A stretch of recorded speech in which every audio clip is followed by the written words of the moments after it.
Chers téléspectateurs de Wafrika TV, nous nous interrogeons une fois de plus sur la question de l'universalité des valeurs, notamment ce phénomène assez massif de la communauté dite LGBT+.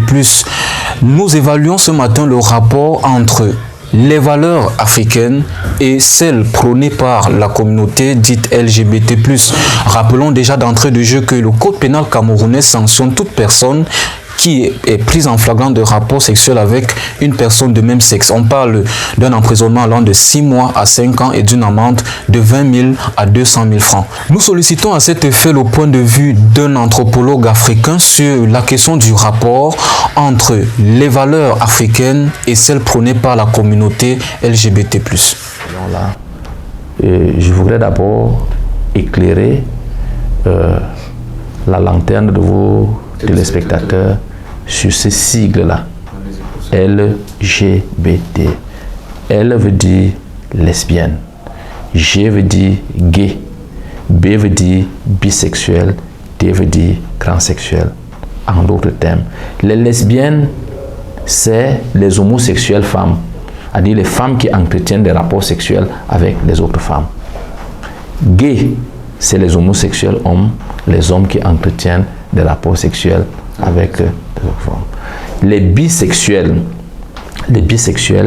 c'est des gens qui sont un peu partagés entre les deux options. Ils sont hétéros, c'est-à-dire ils entretiennent des rapports avec le sexe opposé, mais en même temps, ils entretiennent des rapports avec le même sexe. Maintenant, les transsexuels ou les transgenres, c'est des gens qui ont un genre phénotypique différent du genre génotypique. Je veux m'expliquer. Le genre phénotypique, c'est le genre qu'on voit avec les yeux. C'est-à-dire, vous êtes une femme, on voit les seins, on voit le sexe, on voit la forme d'une femme.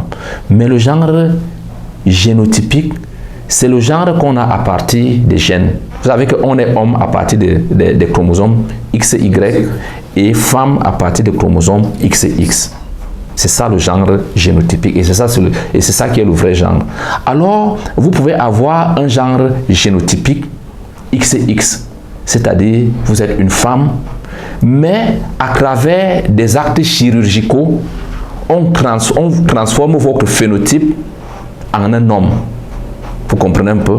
On transforme votre phénotype en un homme, c'est-à-dire on vous ampute les seins, la chirurgie, et puis on vous donne un sexe. Ça existe, c'est-à-dire quand on vous voit, on voit un homme, mais vous êtes une femme à partir de votre sang, à partir de vos gènes.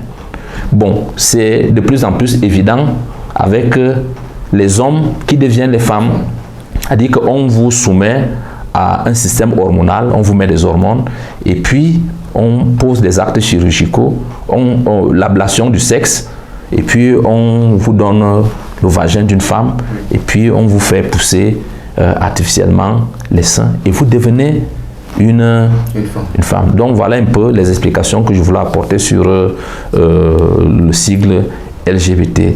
Maintenant, comment comprendre cette forme de publicité,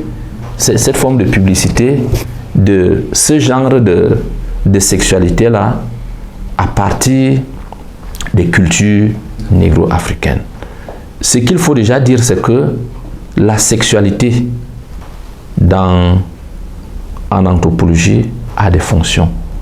Il a été établi à partir de la littérature que la sexualité en Occident, où ce phénomène-là tend à être vulgarisé, est une sexualité de plaisir.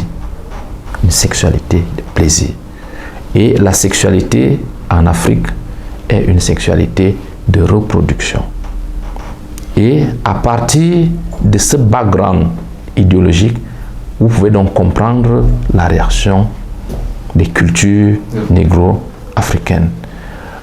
Sexualité de plaisir, ça veut dire que la finalité de cette sexualité-là, c'est le plaisir. Peu importe le moyen par lequel vous avez ce plaisir-là. Vous pouvez être bien heureux si le moyen est celui que nous connaissons tous, c'est-à-dire une personne de sexe opposé. Ça, c'est une possibilité, mais ce n'est pas la seule. Vous pouvez vous faire plaisir avec des objets sexuels qu'on vend déjà un peu partout en Occident, et ça nous retrouve de plus en plus ici. Vous pouvez également vous faire plaisir avec une personne de sexe opposé. L'homosexualité. Vous pouvez vous faire plaisir avec, par vous-même, la masturbation. Donc, ça existe. Donc, c'est ça la finalité de cette sexualité-là. Donc, on met l'accent sur le plaisir individuel. Et bien évidemment, dans les civilisations négro-africaines, nous avons une sexualité de reproduction. Et c'est cette sexualité de reproduction qui nous donne accès à l'humanité. Vous savez que chez nous, en Afrique, dans nos cultures, à la naissance, vous n'êtes pas un homme. Vous êtes un projet d'homme. Vous êtes un homme en devenir. Et c'est lorsque vous avez réussi à poser un certain nombre d'actes dans la société que vous accédez enfin à l'humanité. Et ça fait donc l'un des actes que vous devez irrévocablement poser est celui de la procréation. D'abord le mariage, ensuite la procréation. Si vous ne réussissez pas à donner la vie biologique, vous n'êtes pas un homme. Vous n'êtes pas un homme. Donc vous voyez que la sexualité devient donc une condition nécessaire de l'accès au statut d'êtres humains. Et maintenant, LGBT, toutes ces formes de sexualité-là sont contraires, sont antithétiques à cet idéal normatif. Vous comprenez donc que la position des cultures africaines serait une position de conflit nécessairement. Elles vont rentrer en conflit avec ces idéologies-là. Parce que ces cultures-là vont considérer ces idéologies-là comme étant culturocides. C'est-à-dire elles viennent tuer nos cultures. Donc la position, ce sera nécessairement une position de conflit. Donc voilà ce que je peux dire sur cette question conclusive. Aucune valeur, aucune culture n'existe d'être universelle au sorti de ce point de vue de l'anthropologue africain. La communauté dite LGBT a les siennes, mais dont les paramètres nous sont adaptés aux cultures africaines.